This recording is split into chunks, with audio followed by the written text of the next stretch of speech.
A Midsummer Night's Dream by William Shakespeare. Act 3. Scene 1. The Wood. Titania lying asleep. Enter Quince, Snug, Bottom, Flute, Snout, and Starveling.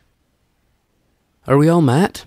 Pat, and here's a marvellous convenient place for our rehearsal.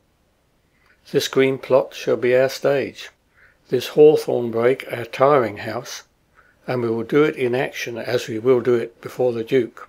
Peter Quince? What sayest thou, Bully Bottom? There are things in this comedy of Pyramus and Thisbe that will never please. First, Pyramus must draw a sword to kill himself, which the ladies cannot abide. How answer you that? By your lakin, a parlous fear. I believe we must leave the killing out when all is done. Not a whit. I have a device to make all well.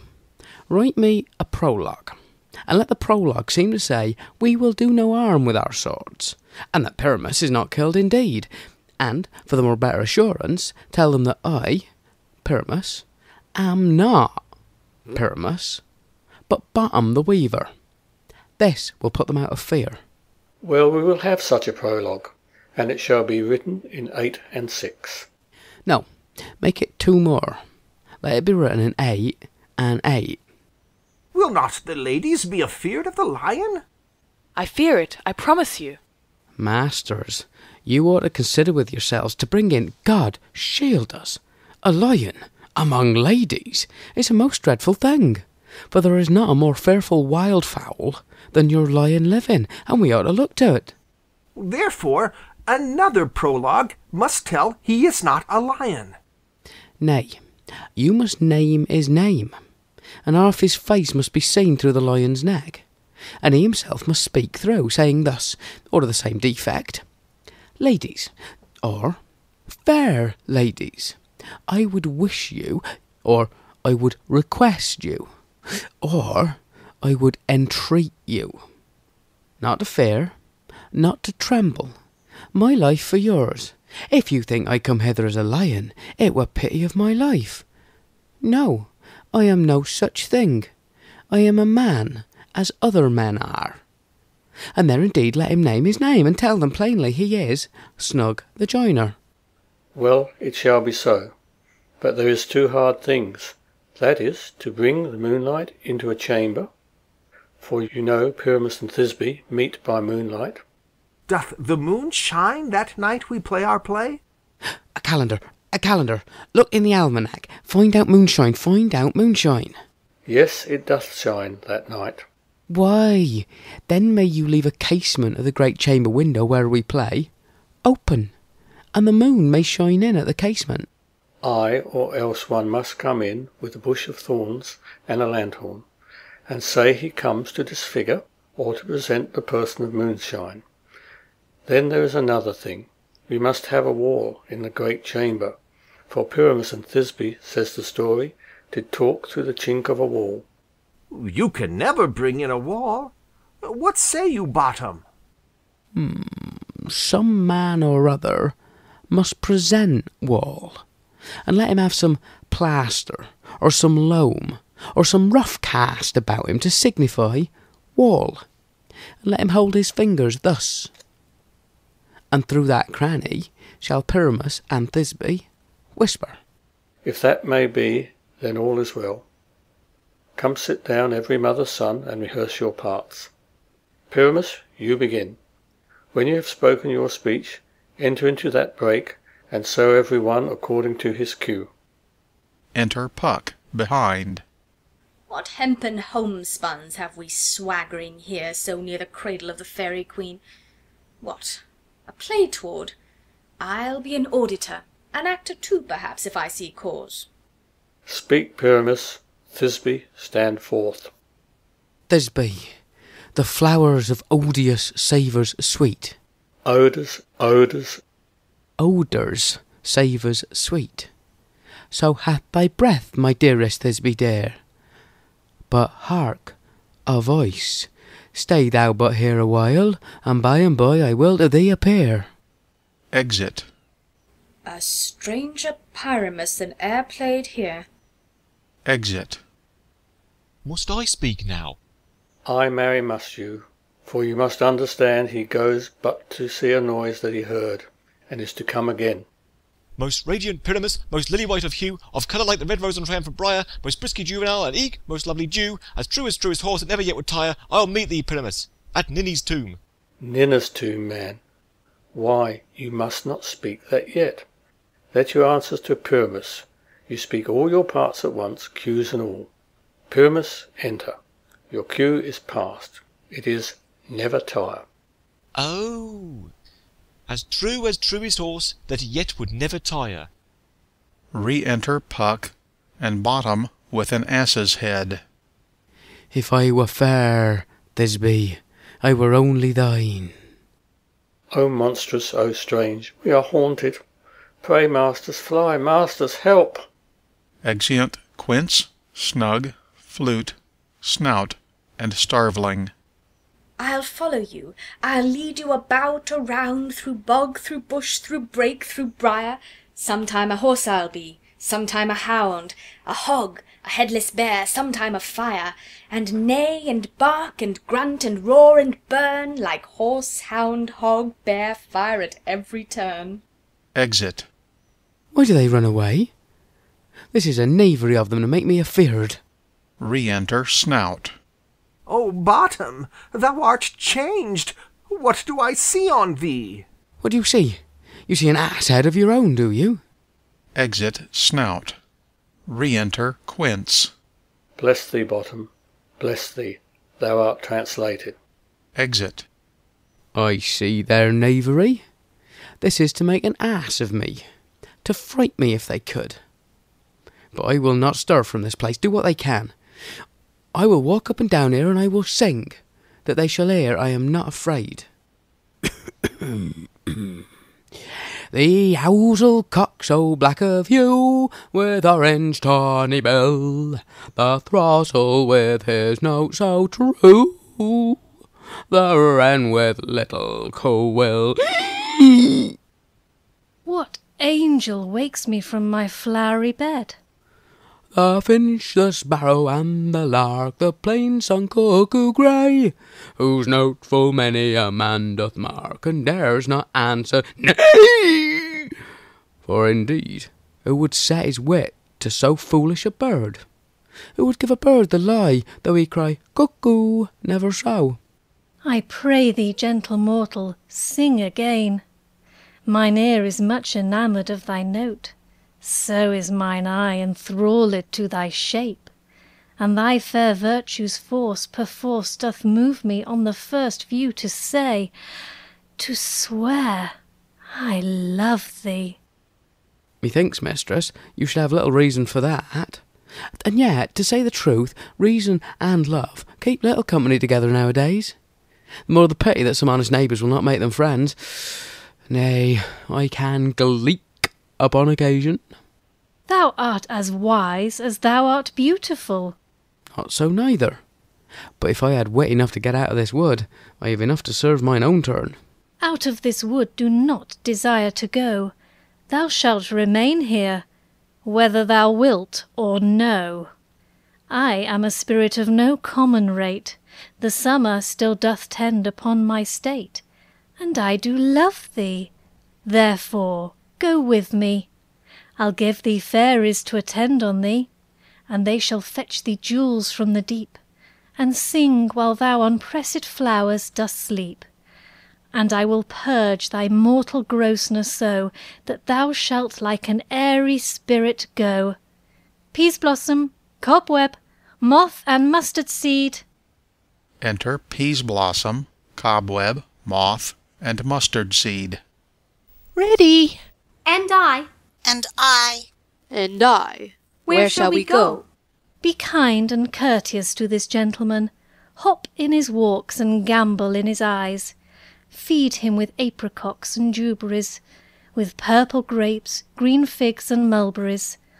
The honey-bags steal from the humble bees, and for night tapers crop their waxen thighs, and light them at the fiery glowworm's eyes, to have my love to bed and to arise.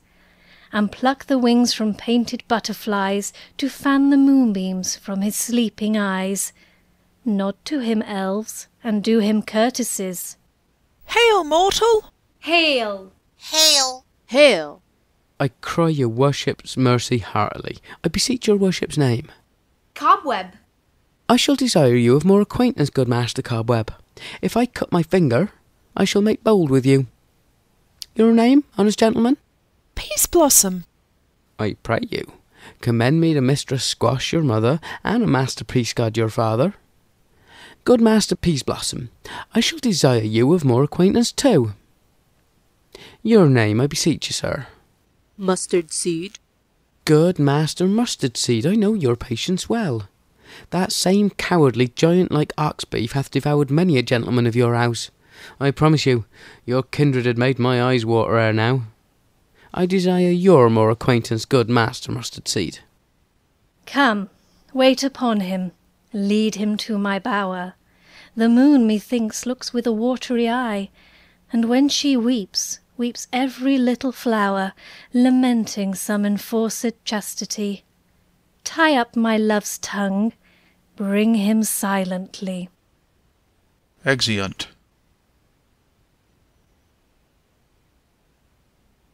Scene 2. Another part of the wood. Enter Oberon. I wonder if Titania be awaked. Then what it was that next came in her eye, which she must dote on in extremity. Enter Puck. Here comes my messenger. How now, mad spirit? What night rule now about this haunted grove? My mistress with a monster is in love. Near to her close and consecrated bower, while she was in her dull and sleeping hour, a crew of patches, rude mechanicals that work for bread upon Athenian stalls, were met together to rehearse a play intended for great Theseus's nuptial day.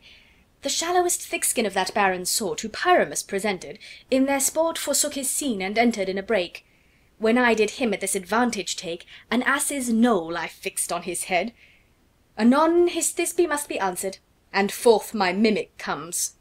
When they him spy, as wild geese that the creeping fowler eye, or russet pated troughs, many in sort, rising and cawing at the gun's report, sever themselves and madly sweep the sky, so at his sight away his fellows fly. And at our stamp, here o'er and o'er one falls, he murder cries, and help from Athens calls. Their sense thus weak, lost with their fears thus strong, made senseless things begin to do them wrong, for briars and thorns at their apparel snatch, some sleeves, some hats, from yield as all things catch. I led them on in this distracted fear, and left sweet Pyramus translated there, when in that moment, so it came to pass, Titania waked, and straightway loved an ass. This falls out better than I could devise. But hast thou yet latched the Athenian's eyes with the love-juice, as I did bid thee do? I took him sleeping, that is finished too, and the Athenian woman by his side, that when he waked, of force, she must be eyed. Enter Hermia and Demetrius. Stand close. This is the same Athenian. This is the woman, but not this the man. Oh, why rebuke you him that loves you so? Lay breath so bitter on your bitter foe. Now I but chide, but I should use thee worse, for thou I fear hast given me cause to curse. If thou hast slain Lysander in his sleep, being o'er shoes in blood, plunge in the deep, and kill me too. The sun was not so true unto the day as he to me. Would he have stolen away from sleeping Hermia? I'll believe as soon this whole earth may be bored, and that the moon may through the centre creep, and so displease her brother's noontide with Antipodes. It cannot be but thou hast murdered him. So should a murderer look, so dead, so grim. So should the murdered look, and so should I, pierced through the heart with your stern cruelty. Yet you, the murderer, look as bright, as clear as yonder Venus in her glimmering sphere. What's this to my Lysander? Where is he? Ah, good Demetrius, wilt thou give him me? I had rather give his carcass to my hounds. Out, dog! Out, cur! Thou drivest me past the bounds of maiden's patience. Hast thou slain him then? Henceforth be never numbered among men. Oh, once tell true, even for my sake. Durst thou have looked upon him being awake, and hast thou killed him sleeping? O brave touch! Could not a worm, an adder, do so much? An adder did it, for with doubler tongue than thine, thou serpent, never adder stung. You spend your passion on a misprized mood. I am not guilty of Lysander's blood, nor is he dead for aught that I can tell. I pray thee, tell me then that he is well. And if I could, what should I get therefore? A privilege never to see me more, and from thy hated presence part I so. See me no more, whether he be dead or no. Exit. There is no following her in this fierce vein. Here, therefore, for a while I will remain. So sorrow's heaviness doth heavier grow, for debt that bankrupt sleep doth sorrow owe, which now in some slight measure it will pay, if for his tender here I make some stay. Lies down and sleeps. What hast thou done? Thou hast mistaken quite, and laid the love juice on some true love's sight. Of thy misprison must perforce ensue some true love turned, and not a false turned true. Then fate o'errules that one man holding troth, a million fail, confounding oath on oath. About the wood go swifter than the wind, and Helena of Athens look thou find. All fancy sick she is, and pale of cheer, with sighs of love that cost the fresh blood dear. By some illusion see thou bring her here, I'll charm his eyes against she do appear. I go, look how I go, swifter than arrow from the Tartar's bow. Exit. Flower of this purple dye, hit with Cupid's archery, sink in apple of his eye. When his love he doth espy, let her shine as gloriously as the Venus of the sky. When thou wakest, if she be by, beg of her for remedy. Re-enter Puck. Captain of our fairy band, Helena is here at hand, and the youth mistook by me, pleading for a lover's fee. Shall we their fond pageant see? Lord, what fools these mortals be! Stand aside. The noise they make will cause Demetrius to awake. Then will two at once woo one. That must needs be sport alone. And those things do best please me that befall preposterously. Enter Lysander and Helena. Why should you think that I should woo in scorn? Scorn and derision never come in tears. Look, when I vow, I weep. And vows so born, in their nativity all truth appears. How can these things in me seem scorn to you, bearing the badge of faith to prove them true? You do advance your cunning more and more. When truth kills truth, oh devilish holy fray, these vows are Hermia's. Will you give her o'er? Weigh oath with oath, and you will nothing weigh. Your vows to her and me put in two scales will even weigh, and both as light as tails. I had no judgment when to her I swore. Nor none in my mind now you give her o'er. Demetrius loves her, and he loves not you. Oh, Helena! Goddess, nymph, perfect, divine! To what, my love, shall I compare thine eyne? Crystal is muddy. Oh, how ripe in show thy lips, those kissing cherries tempting grow! That pure congealed white high Taurus snow, fanned with the eastern wind, turns to a crow when thou hold'st up thy hand. Oh, let me kiss this princess of pure white, this seal of bliss. Oh, spite! Oh, hell! I see you all are bent to set against me for your merriment. If you were civil and knew courtesy, you would not do me this much injury. Can you not hate me, as I know you do, but you must join in souls to mock me too? If you were men as men you are in show, you would not use a gentle lady so, to vowl and swear and super-praise my parts, when I am sure you hate me with your hearts. You both are rivals and love Hermia, and now both rivals to mock Helena, a trim exploit, a manly enterprise, to conjure tears up in a poor maid's eyes with your derision. None of noble sort would so offend a virgin, and extort a poor soul's patience, all to make you sport.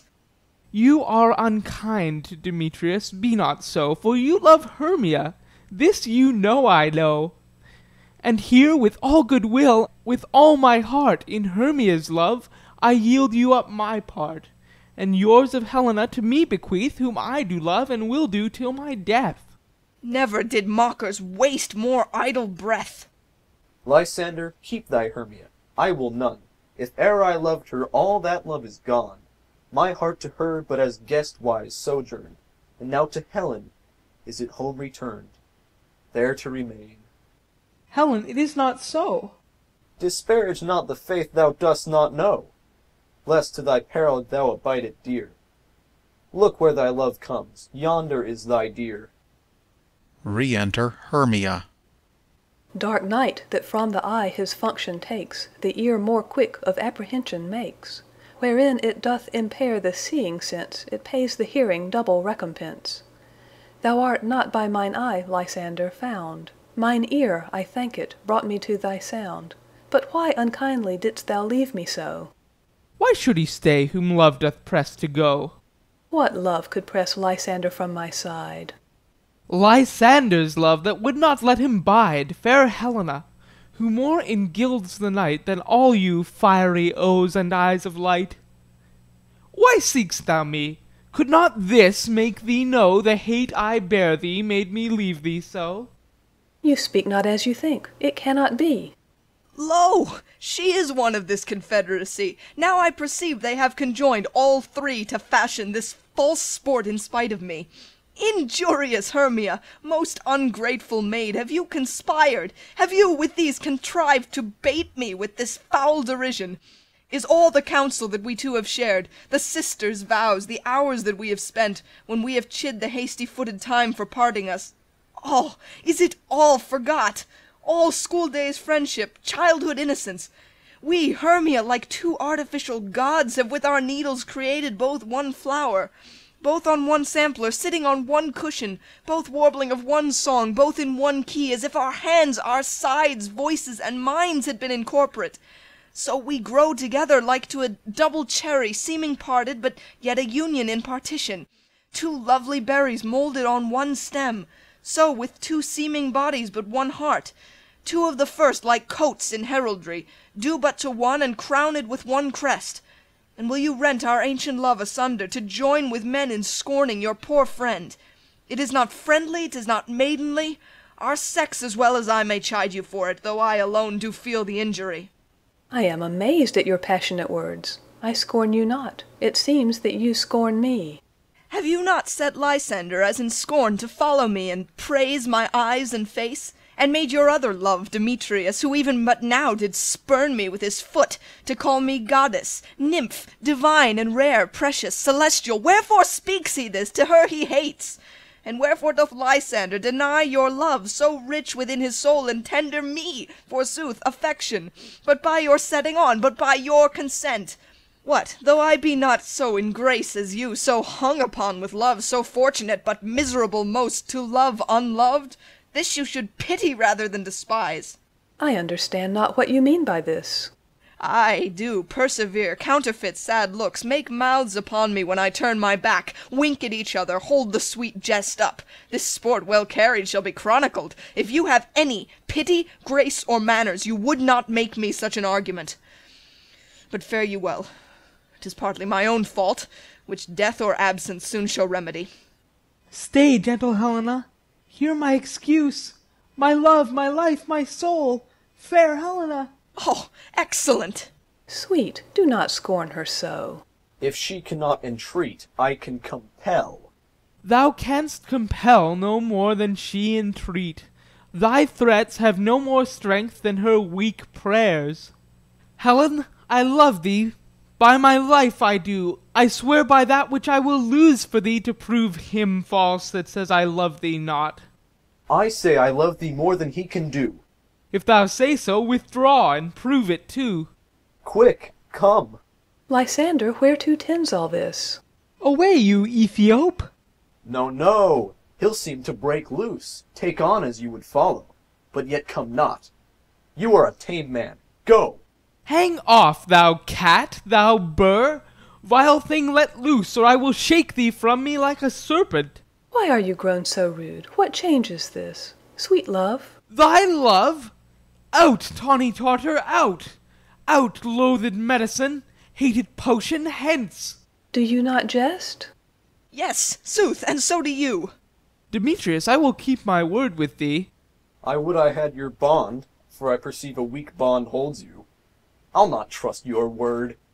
What, should I hurt her, strike her, kill her dead?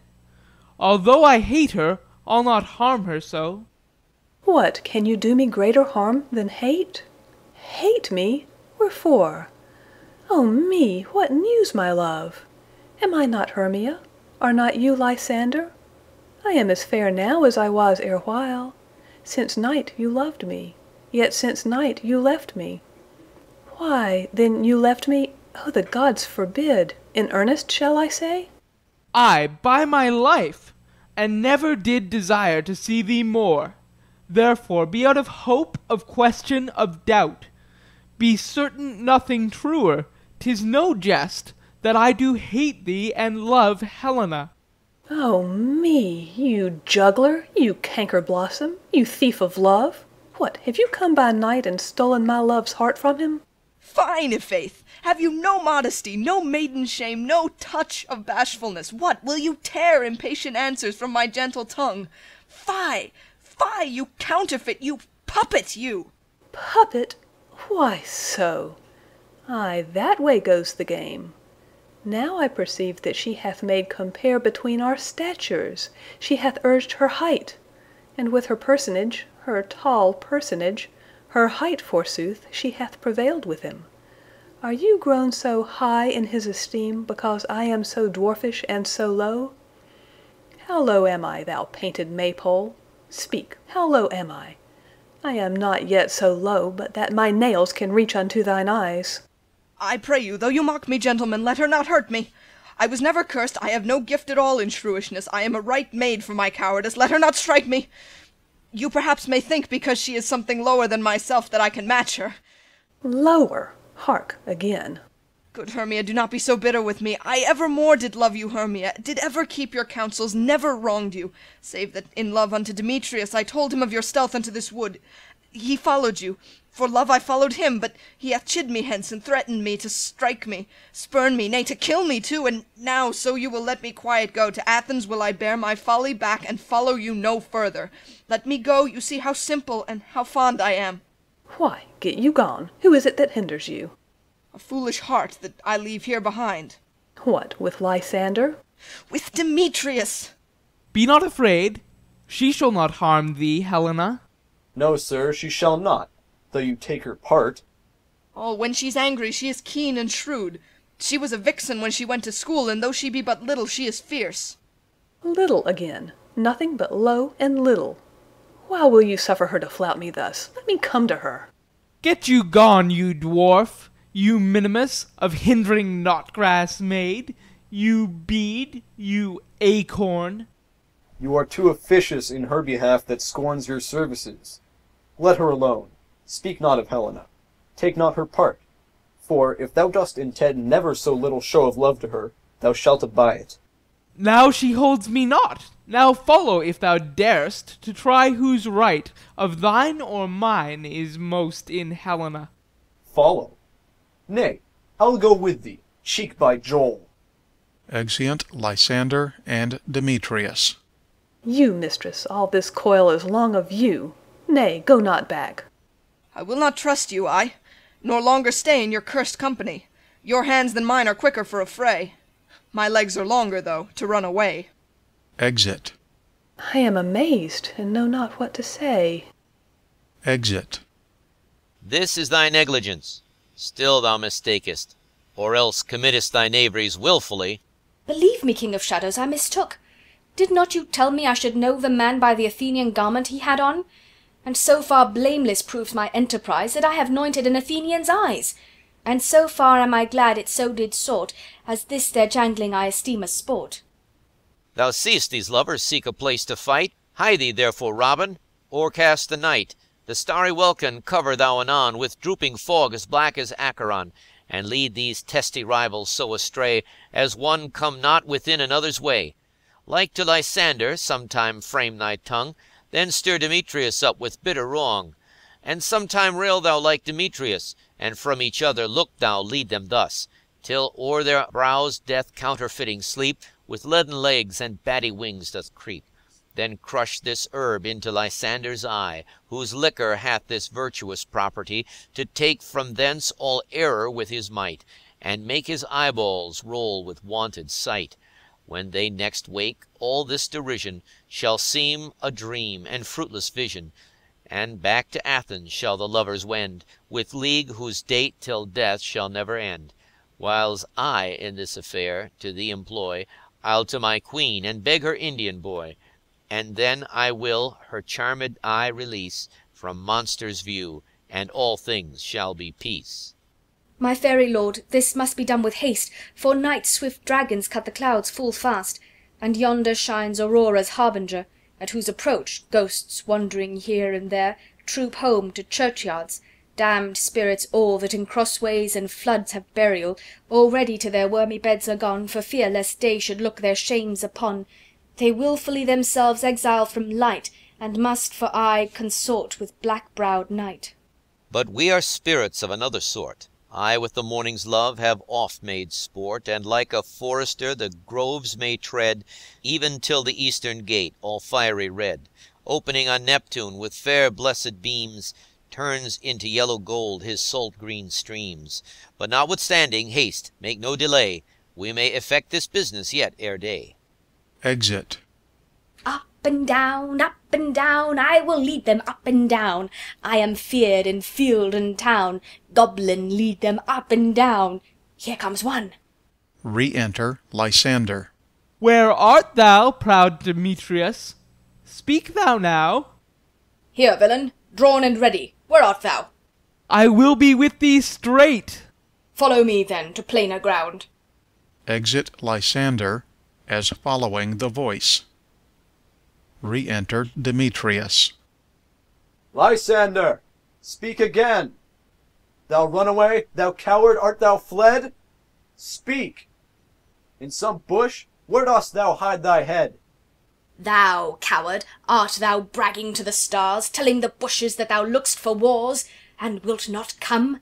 Come, recreant, come, thou child, I'll whip thee with a rod. He is defiled that draws a sword on thee.